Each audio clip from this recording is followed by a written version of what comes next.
समस्तपापनाशक श्रीविष्णुस्तोत्रम्।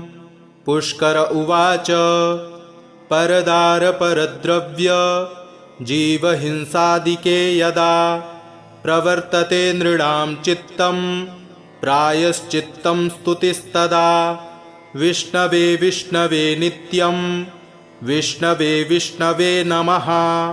नमामि विष्णुं चित्तस्थ महङ्कारगतिं हरिं।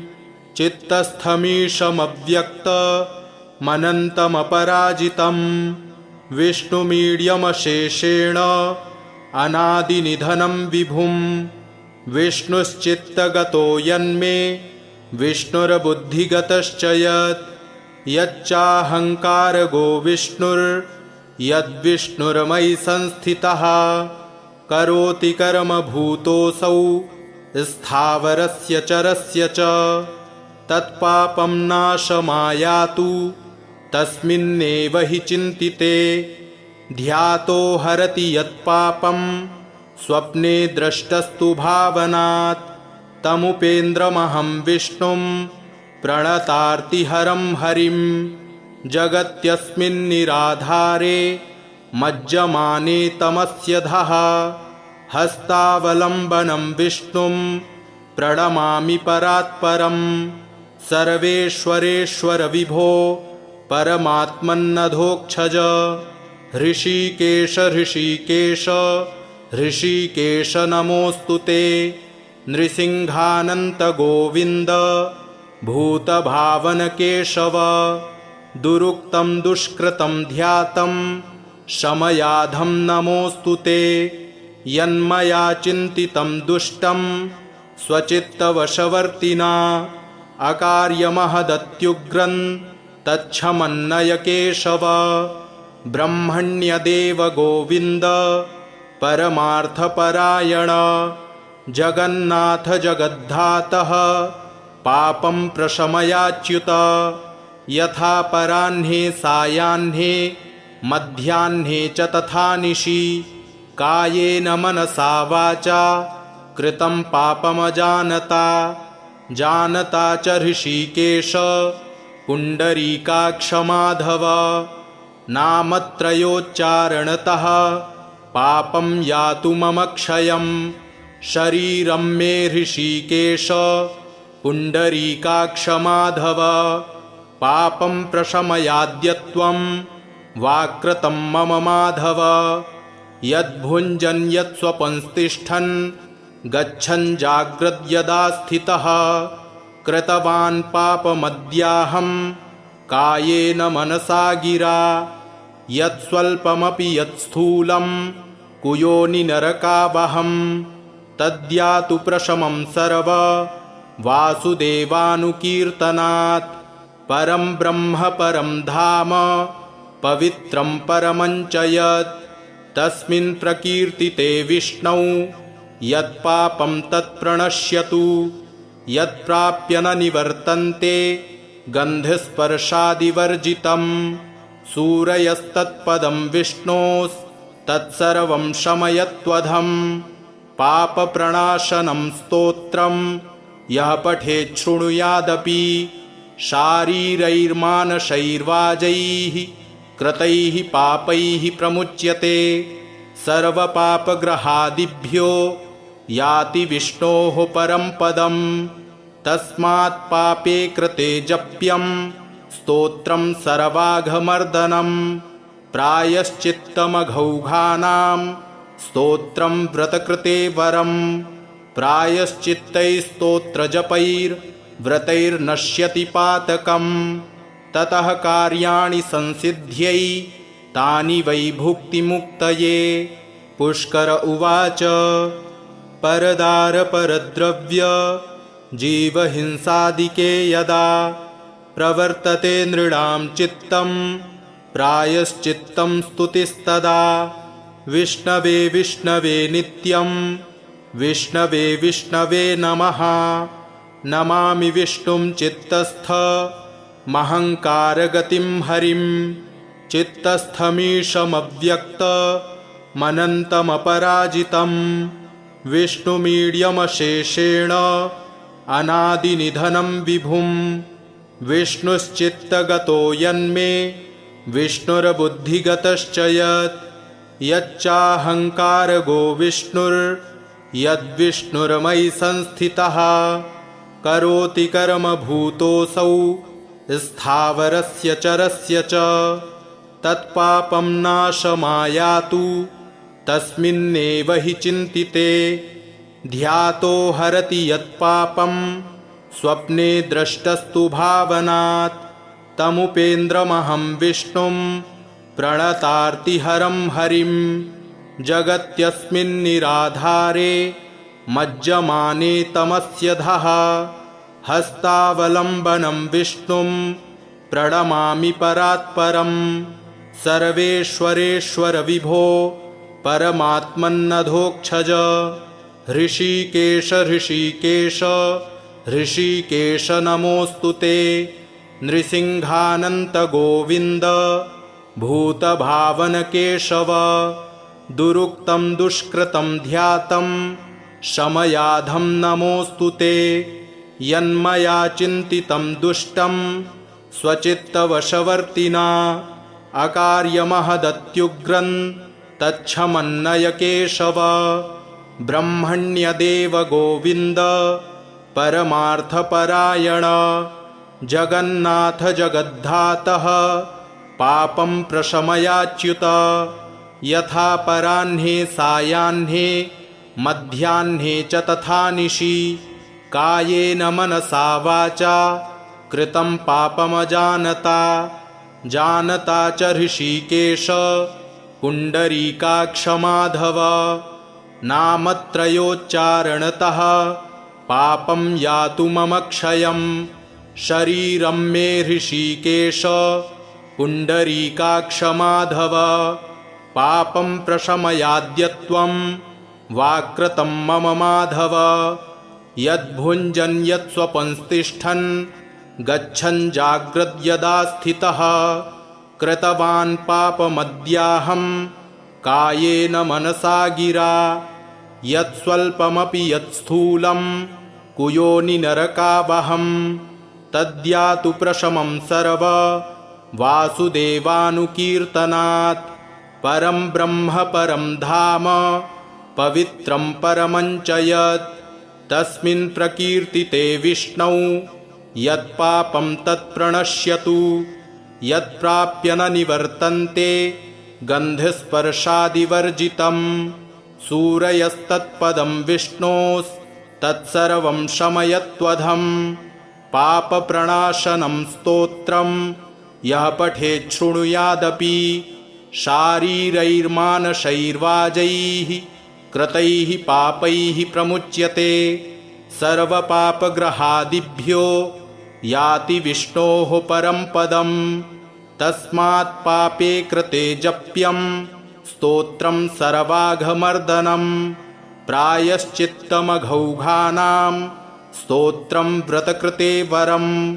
प्रायश्चित्तैस्तोत्रजपैर्व्रतैर्नश्यति पातकं ततः कार्याणि संसिद्ध्यै तानि वै भुक्तिमुक्तये पुष्कर उवाच परदारपरद्रव्य जीवहिंसादिके यदा प्रवर्तते नृणां चित्तं प्रायश्चित्तं स्तुतिस्तदा विष्णवे विष्णवे नित्यं विष्णवे विष्णवे नमः नमामि विष्णुं चित्तस्थ महङ्कारगतिं हरिं चित्तस्थमीशमव्यक्तमनन्तमपराजितं विष्णुमीड्यमशेषेण अनादिनिधनं विभुं विष्णुश्चित्तगतो यन्मे विष्णुर्बुद्धिगतश्च यत् यच्चाहङ्कारगो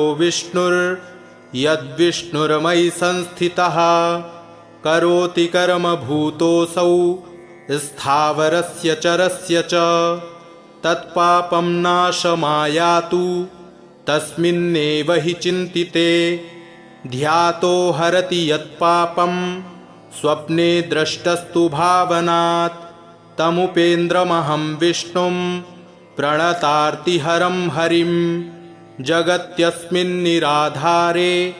मज्जमाने तमस्यधः हस्तावलम्बनं विष्णुं प्रणमामि परात्परं सर्वेश्वरेश्वर विभो परमात्मन्नधोक्षज ऋषिकेश ऋषिकेश ऋषिकेश नमोऽस्तु ते नृसिंहानन्त गोविन्द भूतभावन केशव दुरुक्तं दुष्कृतं ध्यातं शमयाधं नमोऽस्तु ते यन्मया चिन्तितं दुष्टं स्वचित्तवशवर्तिना अकार्यमहदत्युग्रं तच्छमन्नय केशव ब्रह्मण्यदेव गोविन्द परमार्थपरायण जगन्नाथ जगद्धातः पापं प्रशमयाच्युत यथा पराह्ने सायाह्ने मध्याह्ने च तथा निशि कायेन मनसा वाचा कृतं पापमजानता जानता च ऋषिकेश पुण्डरीकाक्ष माधव नामत्रयोच्चारणतः पापं यातु मम क्षयं शरीरं मे ऋषिकेश पुण्डरीकाक्ष माधव पापं प्रशमयाद्यत्वं वाकृतं मम माधव यद्भुञ्जन् यत्स्वपंस्तिष्ठन् गच्छन् जाग्रद्यदा स्थितः कृतवान् पापमद्याहं कायेन मनसा गिरा यत्स्वल्पमपि यत्स्थूलं कुयोनिनरकावहं तद्यातु प्रशमं सर्व वासुदेवानुकीर्तनात् परं ब्रह्म परं धाम पवित्रं परमं च यत् तस्मिन् प्रकीर्तिते विष्णौ यत्पापं तत्प्रणश्यतु यत्प्राप्य न निवर्तन्ते गन्धस्पर्शादिवर्जितं सूरयस्तत्पदं विष्णोस्तत्सर्वं शमयत्वधं पापप्रणाशनं स्तोत्रं यः पठेत् शृणुयादपि शारीरैर्मानसैर्वाजैः कृतैः पापैः प्रमुच्यते सर्वपापग्रहादिभ्यो याति विष्णोः परं पदं तस्मात् पापे कृते जप्यं स्तोत्रं सर्वाघमर्दनं प्रायश्चित्तमघौघानां स्तोत्रं व्रतकृते वरं प्रायश्चित्तैस्तोत्रजपैर्व्रतैर्नश्यति पातकं ततः कार्याणि संसिद्ध्यै तानि वै भुक्तिमुक्तये। पुष्कर उवाच परदारपरद्रव्य जीवहिंसादिके यदा प्रवर्तते नृणां चित्तं प्रायश्चित्तं स्तुतिस्तदा विष्णवे विष्णवे नित्यं विष्णवे विष्णवे नमः नमामि विष्णुं चित्तस्थ महङ्कारगतिं हरिं चित्तस्थमीशमव्यक्तमनन्तमपराजितं विष्णुमीड्यमशेषेण अनादिनिधनं विभुं विष्णुश्चित्तगतो यन्मे विष्णुर्बुद्धिगतश्च यच्चाहङ्कारगो विष्णुर्यद्विष्णुर्मयि संस्थितः करोति कर्म भूतोऽसौ स्थावरस्य चरस्य च तत्पापं नाशमायातु तस्मिन्नेव हि चिन्तिते ध्यातो हरति यत्पापं स्वप्ने द्रष्टस्तु भावनात् तमुपेन्द्रमहं विष्णुं प्रणतार्तिहरं हरिं जगत्यस्मिन्निराधारे मज्जमाने तमस्यधः हस्तावलम्बनं विष्णुं प्रणमामि परात्परं सर्वेश्वरेश्वर विभो परमात्मन्नधोक्षज ऋषिकेश ऋषिकेश ऋषिकेश नमोऽस्तु ते नृसिंहानन्त गोविन्द भूतभावन केशव दुरुक्तं दुष्कृतं ध्यातं शमयाधं नमोऽस्तु ते यन्मया चिन्तितं दुष्टं स्वचित्तवशवर्तिना अकार्यमहदत्युग्रं तच्छमन्नय केशव। ब्रह्मण्यदेव गोविन्द परमार्थपरायण जगन्नाथ जगद्धातः पापं प्रशमयाच्युत। यथा पराह्ने सायाह्ने मध्याह्ने च तथा निशि कायेन मनसा वाचा कृतं पापमजानता। जानता च ऋषिकेश पुण्डरीकाक्षमाधव नामत्रयोच्चारणतः पापं यातु मम क्षयम्। शरीरं मे ऋषिकेश पुण्डरीकाक्षमाधव पापं प्रशमयाद्यत्वं वाकृतं मम माधव। यद्भुञ्जन् यत्स्वपंस्तिष्ठन् गच्छन् जाग्रद्यदा स्थितः कृतवान् पापमद्याहं कायेन मनसा गिरा। यत्स्वल्पमपि यत्स्थूलं कुयोनि नरकावहं तद्यातु प्रशमं सर्व वासुदेवानुकीर्तनात्। परं ब्रह्म परं धाम पवित्रं परमञ्च यत् तस्मिन् प्रकीर्तिते विष्णौ यत्पापं तत्प्रणश्यतु। यत्प्राप्य न निवर्तन्ते गन्धस्पर्शादिवर्जितं सूरयस्तत्पदं विष्णोस्तत्सर्वं शमयत्वधं। पापप्रणाशनं स्तोत्रं यः पठेत् शृणुयादपि शारीरैर्मानसैर्वाजैः कृतैः पापैः प्रमुच्यते। सर्वपापग्रहादिभ्यो याति विष्णोः परं पदम्। तस्मात् पापे कृते जप्यं स्तोत्रं सर्वाघमर्दनं। प्रायश्चित्तमघौघानां स्तोत्रं व्रतकृते वरं। प्रायश्चित्तैस्तोत्रजपैर्व्रतैर्नश्यति पातकम्। ततः कार्याणि संसिद्ध्यै तानि वै भुक्तिमुक्तये। पुष्कर उवाच परदारपरद्रव्य जीवहिंसादिके यदा प्रवर्तते नृणां चित्तं प्रायश्चित्तं स्तुतिस्तदा। विष्णवे विष्णवे नित्यं विष्णवे विष्णवे नमः। नमामि विष्णुं चित्तस्थमहङ्कारगतिं हरिं। चित्तस्थमीशमव्यक्तमनन्तमपराजितं विष्णुमीड्यमशेषेण अनादिनिधनं विभुं। विष्णुश्चित्तगतो यन्मे विष्णुर्बुद्धिगतश्च यत् यच्चाहङ्कारगो विष्णुर्यद्विष्णुर्मयि संस्थितः। करोति कर्म भूतोऽसौ स्थावरस्य चरस्य च तत्पापं नाशमायातु तस्मिन्नेव हि चिन्तिते। ध्यातो हरति यत्पापं स्वप्ने द्रष्टस्तु भावनात् तमुपेन्द्रमहं विष्णुं प्रणतार्तिहरं हरिं। जगत्यस्मिन्निराधारे मज्जमाने तमस्यधः हस्तावलम्बनं विष्णुं प्रणमामि परात्परं। सर्वेश्वरेश्वर विभो परमात्मन्नधोक्षज। ऋषिकेश ऋषिकेश ऋषिकेश नमोऽस्तु ते। नृसिंहानन्त गोविन्द भूतभावन केशव। दुरुक्तं दुष्कृतं ध्यातं शमयाधं नमोऽस्तु ते। यन्मया चिन्तितं दुष्टं स्वचित्तवशवर्तिना अकार्यमहदत्युग्रं तच्छमन्नय केशव।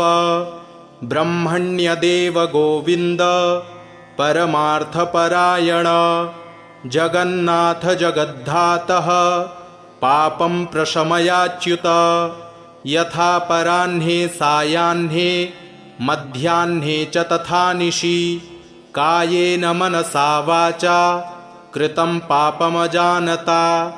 जानता च ऋषिकेश पुण्डरीकाक्षमाधव नामत्रयोच्चारणतः पापं यातु मम क्षयं शरीरं मे ऋषिकेश पुण्डरीकाक्ष माधव पापं प्रशमयाद्यत्वं वाक्कृतं मम माधव यद्भुञ्जन् यत्स्वपंस्तिष्ठन् गच्छन् जाग्रद्यदा स्थितः कृतवान् पापमद्याहं कायेन मनसा गिरा यत्स्वल्पमपि यत्स्थूलं कुयोनिनरकावहं तद्यातु प्रशमं सर्व वासुदेवानुकीर्तनात्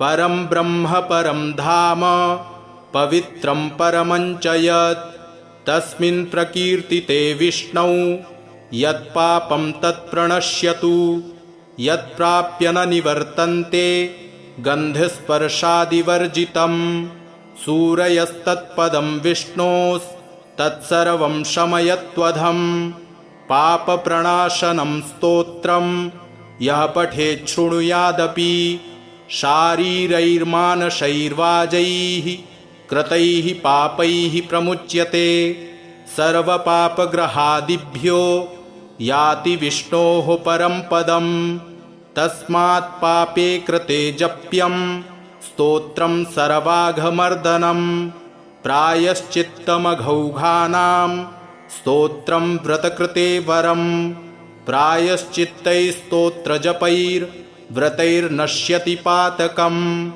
ततः कार्याणि संसिद्ध्यै तानि वै भुक्तिमुक्तये। पुष्कर उवाच परदारपरद्रव्य जीवहिंसादिके यदा प्रवर्तते नृणां चित्तं प्रायश्चित्तं स्तुतिस्तदा विष्णवे विष्णवे नित्यं विष्णवे विष्णवे नमः नमामि विष्णुं चित्तस्थ महङ्कारगतिं हरिं चित्तस्थमीशमव्यक्तमनन्तमपराजितं विष्णुमीड्यमशेषेण अनादिनिधनं विभुं विष्णुश्चित्तगतो यन्मे विष्णुर्बुद्धिगतश्च यत् यच्चाहङ्कारगो विष्णुर्यद्विष्णुर्मयि संस्थितः करोति कर्म भूतोऽसौ स्थावरस्य चरस्य च तत्पापं नाशमायातु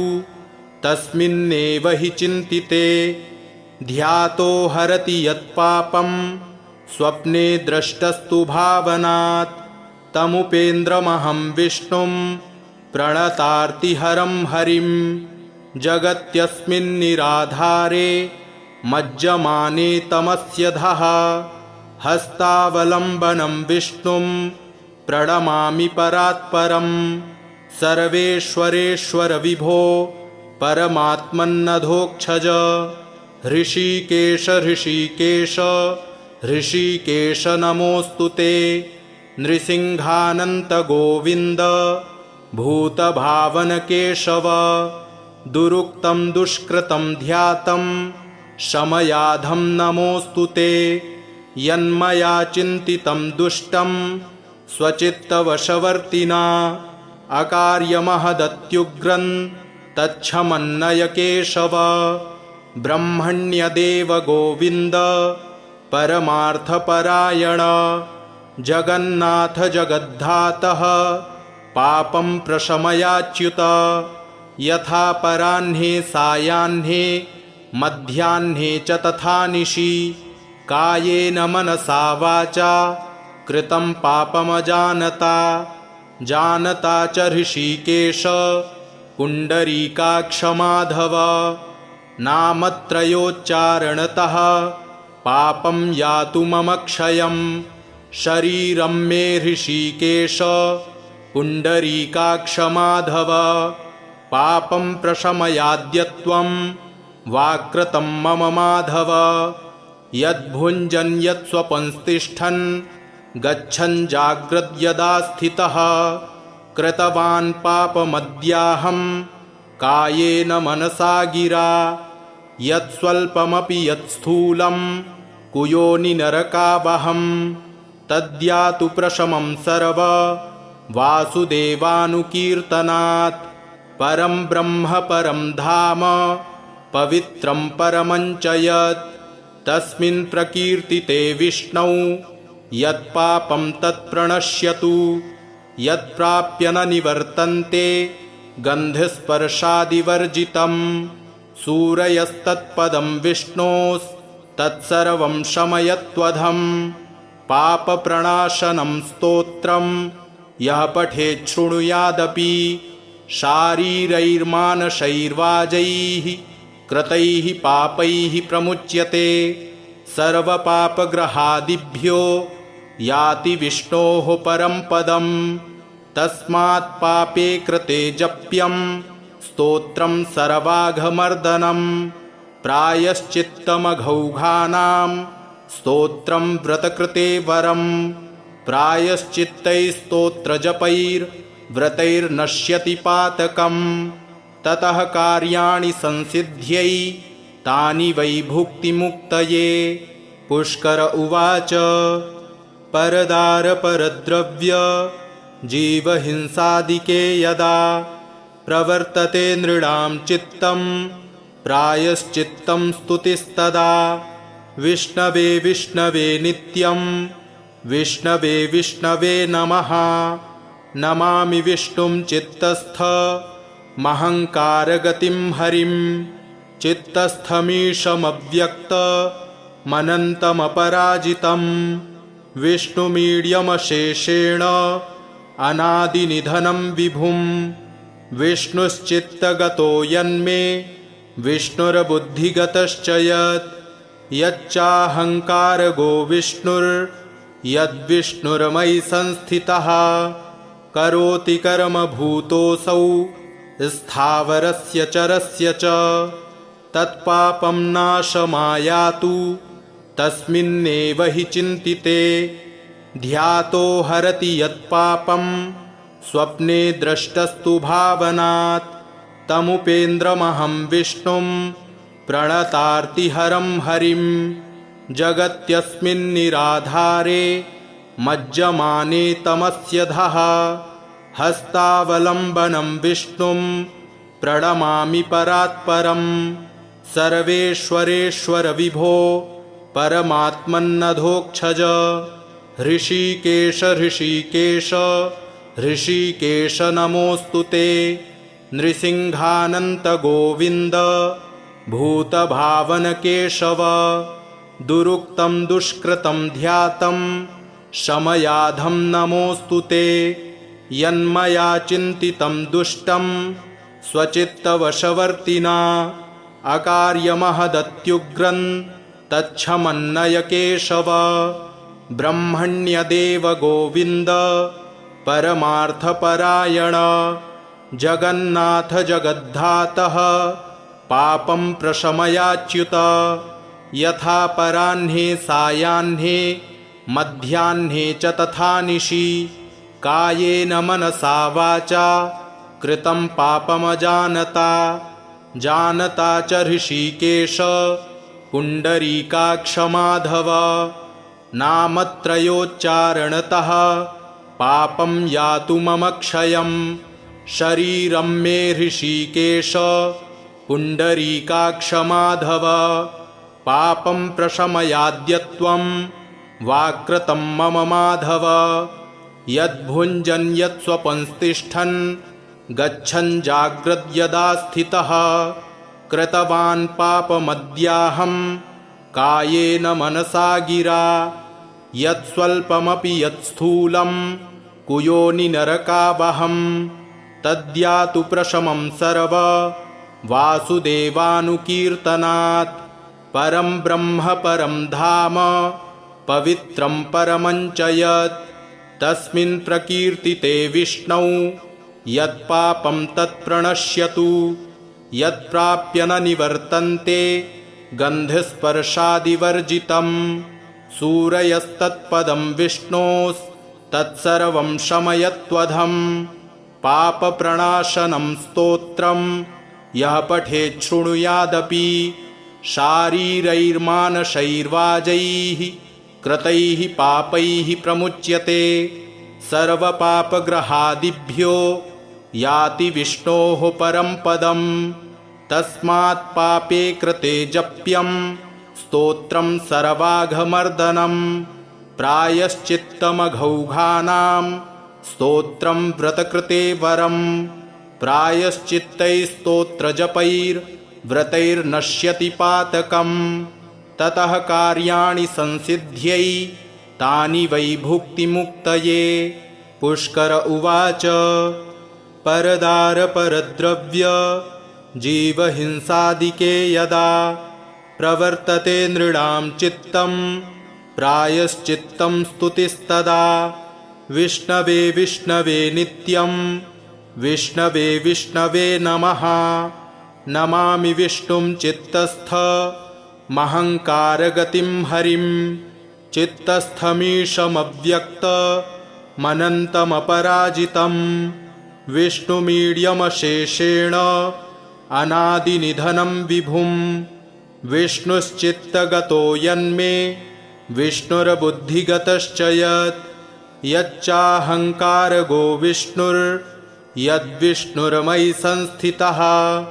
करोति कर्म भूतोऽसौ स्थावरस्य चरस्य च। तत्पापं नाशमायातु तस्मिन्नेव हि चिन्तिते। ध्यातो हरति यत्पापं स्वप्ने द्रष्टस्तु भावनात्।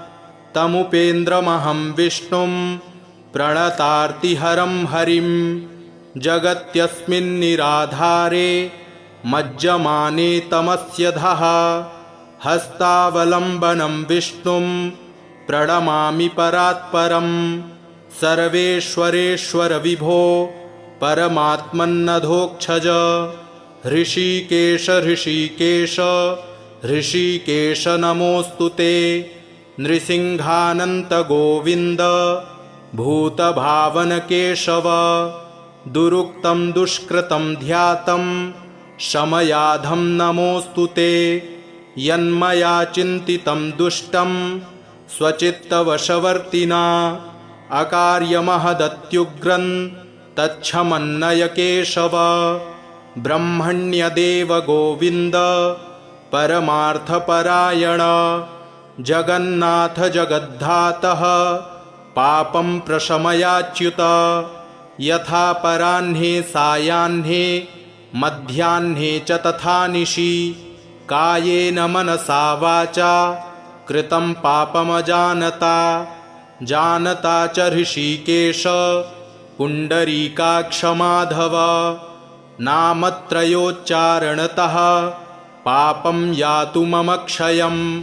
शरीरं मे ऋषिकेश पुण्डरीकाक्ष माधव। पापं प्रशमयाद्यत्वं वाकृतं मम माधव। यद्भुञ्जन् यत्स्वपंस्तिष्ठन् गच्छन् जाग्रद्यदा स्थितः। कृतवान् पापमद्याहं कायेन मनसा गिरा। यत्स्वल्पमपि यत्स्थूलं कुयोनि नरकावहं। तद्यातु प्रशमं सर्व वासुदेवानुकीर्तनात्। परं ब्रह्म परं धाम पवित्रं परमञ्च यत्। तस्मिन् प्रकीर्तिते विष्णौ यत्पापं तत्प्रणश्यतु। यत्प्राप्य न निवर्तन्ते गन्धस्पर्शादिवर्जितं। सूरयस्तत्पदं विष्णोस्तत्सर्वं शमयत्वधं। पापप्रणाशनं स्तोत्रं यः पठेत् शृणुयादपि। शारीरैर्मानसैर्वाजैः कृतैः पापैः प्रमुच्यते। सर्वपापग्रहादिभ्यो याति विष्णोः परं पदं। तस्मात् पापे कृते जप्यं स्तोत्रं सर्वाघमर्दनं। प्रायश्चित्तमघौघानां स्तोत्रं व्रतकृते वरं। प्रायश्चित्तैस्तोत्रजपैर्व्रतैर्नश्यति पातकं।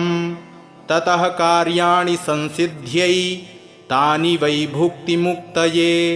पुष्कर उवाच परदारपरद्रव्य जीवहिंसादिके यदा प्रवर्तते नृणां चित्तं प्रायश्चित्तं स्तुतिस्तदा विष्णवे विष्णवे नित्यं विष्णवे विष्णवे नमः नमामि विष्णुं चित्तस्थ महङ्कारगतिं हरिं चित्तस्थमीशमव्यक्तमनन्तमपराजितं विष्णुमीड्यमशेषेण अनादिनिधनं विभुं विष्णुश्चित्तगतो यन्मे विष्णुर्बुद्धिगतश्च यच्चाहङ्कारगो विष्णुर्यद्विष्णुर्मयि संस्थितः करोति कर्म भूतोऽसौ स्थावरस्य चरस्य च तत्पापं नाशमायातु तस्मिन्नेव हि चिन्तिते ध्यातो हरति यत्पापं स्वप्ने द्रष्टस्तु भावनात् तमुपेन्द्रमहं विष्णुं प्रणतार्तिहरं हरिं जगत्यस्मिन्निराधारे मज्जमाने तमस्यधः हस्तावलम्बनं विष्णुं प्रणमामि परात्परं सर्वेश्वरेश्वर विभो परमात्मन्नधोक्षज हृषीकेश हृषीकेश हृषीकेश नमोऽस्तु ते नृसिंहानन्त गोविन्द भूतभावन केशव दुरुक्तं दुष्कृतं ध्यातं शमयाधं नमोऽस्तु ते यन्मया चिन्तितं दुष्टं स्वचित्तवशवर्तिना अकार्यमहदत्युग्रं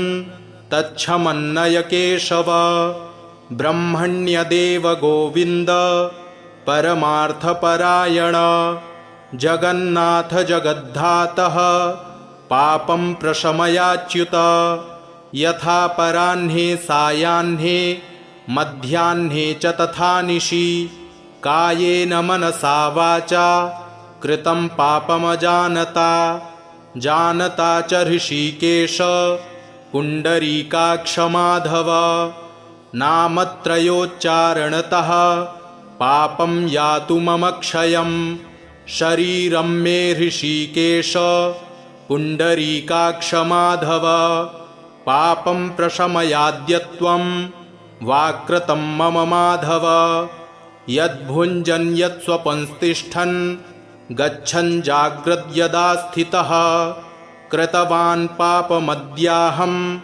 कायेन मनसा गिरा यत्स्वल्पमपि यत्स्थूलं कुयोनिनरकावहं तद्यातु प्रशमं सर्व वासुदेवानुकीर्तनात् परं ब्रह्म परं धाम पवित्रं परमं च यत् तस्मिन् प्रकीर्तिते विष्णौ यत्पापं तत्प्रणश्यतु यत्प्राप्य न निवर्तन्ते गन्धस्पर्शादिवर्जितं सूरयस्तत्पदं विष्णोस्तत्सर्वं शमयत्वधं पापप्रणाशनं स्तोत्रं यः पठेत् शृणुयादपि शारीरैर्मानसैर्वाजैः कृतैः पापैः प्रमुच्यते सर्वपापग्रहादिभ्यो याति विष्णोः परं पदं तस्मात् पापे कृते जप्यं स्तोत्रं सर्वाघमर्दनं प्रायश्चित्तमघौघानां स्तोत्रं व्रतकृते वरं प्रायश्चित्तैस्तोत्रजपैर्व्रतैर्नश्यति पातकं ततः कार्याणि संसिद्ध्यै तानि वै भुक्तिमुक्तये।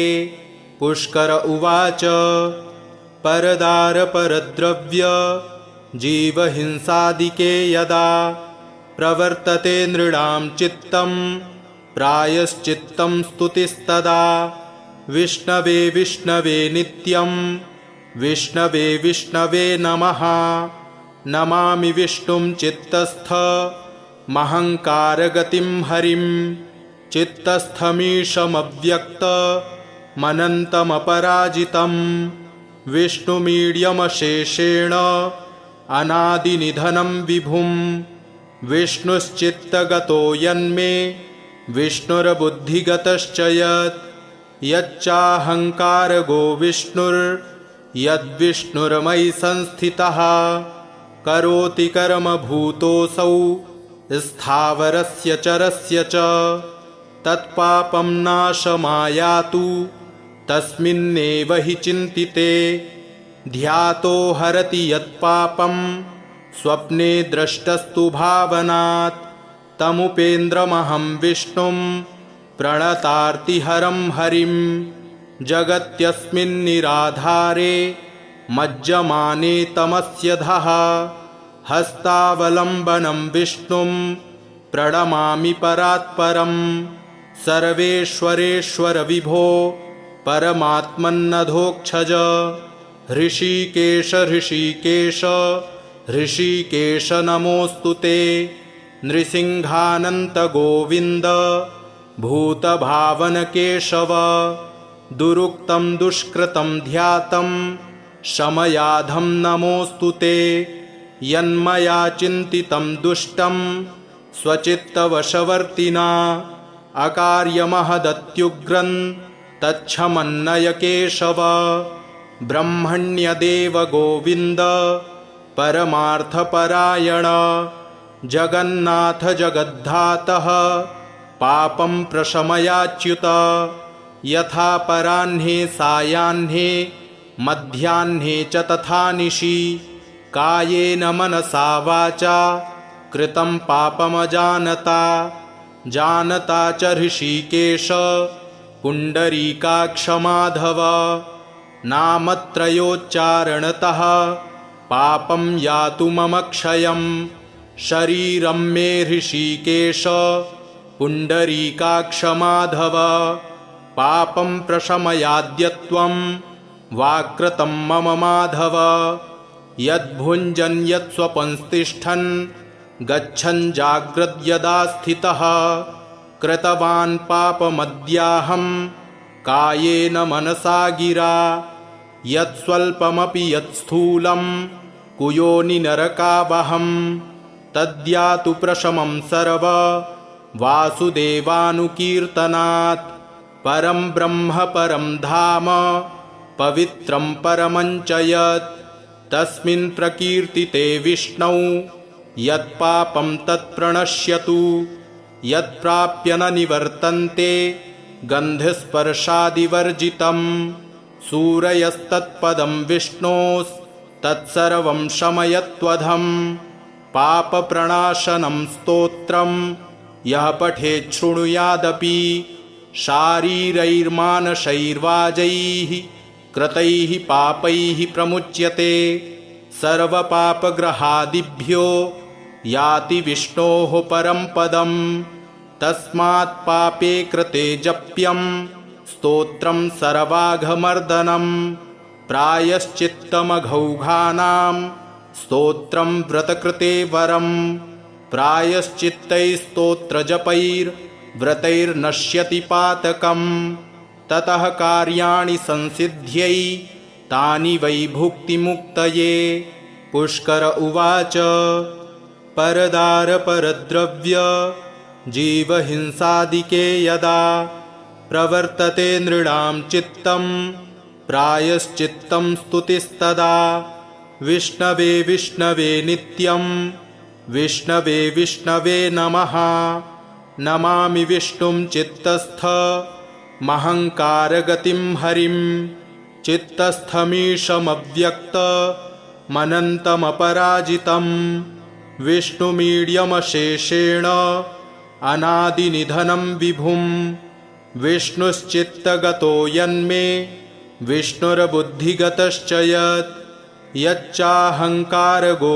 विष्णुर्यद्विष्णुर्मयि संस्थितः करोति कर्मभूतोऽसौ स्थावरस्य चरस्य च तत्पापं नाशमायातु तस्मिन्नेव हि चिन्तिते ध्यातो हरति यत्पापं स्वप्ने द्रष्टस्तु भावनात् तमुपेन्द्रमहं विष्णुं प्रणतार्तिहरं हरिं जगत्यस्मिन्निराधारे मज्जमाने तमस्यधः हस्तावलम्बनं विष्णुं प्रणमामि परात्परं सर्वेश्वरेश्वर विभो परमात्मन्नधोक्षज ऋषिकेश ऋषिकेश ऋषिकेश नमोऽस्तु ते नृसिंहानन्त गोविन्द भूतभावन केशव दुरुक्तं दुष्कृतं ध्यातं शमयाधं नमोऽस्तु ते यन्मया चिन्तितं दुष्टं स्वचित्तवशवर्तिना अकार्यमहदत्युग्रं तच्छमन्नय केशव ब्रह्मण्यदेव गोविन्द परमार्थपरायण जगन्नाथ जगद्धातः पापं प्रशमयाच्युत यथा पराह्ने सायाह्ने मध्याह्ने च तथा निशि कायेन मनसा वाचा कृतं पापमजानता जानता च ऋषिकेश पुण्डरीकाक्षमाधव नामत्रयोच्चारणतः पापं यातु मम क्षयं शरीरं मे ऋषिकेश पुण्डरीकाक्षमाधव पापं प्रशमयाद्यत्वं वाकृतं मम माधव यद्भुञ्जन् यत्स्वपंस्तिष्ठन् गच्छन् जाग्रद्यदा स्थितः कृतवान् पापमद्याहं कायेन मनसा गिरा यत्स्वल्पमपि यत्स्थूलं कुयोनिनरकावहं तद्यातु प्रशमं सर्व वासुदेवानुकीर्तनात् परं ब्रह्म परं धाम पवित्रं परमञ्च यत् तस्मिन् प्रकीर्तिते विष्णौ यत्पापं तत्प्रणश्यतु यत्प्राप्य न निवर्तन्ते गन्धस्पर्शादिवर्जितं सूरयस्तत्पदं विष्णोस्तत्सर्वं शमयत्वधं पापप्रणाशनं स्तोत्रं यः पठेत् शृणुयादपि शारीरैर्मानसैर्वाजैः कृतैः पापैः प्रमुच्यते सर्वपापग्रहादिभ्यो याति विष्णोः परं पदं तस्मात् पापे कृते जप्यं स्तोत्रं सर्वाघमर्दनं प्रायश्चित्तमघौघानां स्तोत्रं व्रतकृते वरं प्रायश्चित्तैस्तोत्रजपैर्व्रतैर्नश्यति पातकं ततः कार्याणि संसिद्ध्यै तानि वै भुक्तिमुक्तये इत्याग्नये महापुराणे सर्वपापप्रायश्चित्त पापप्रशमन श्रीविष्णुस्तोत्रं सम्पूर्णम्।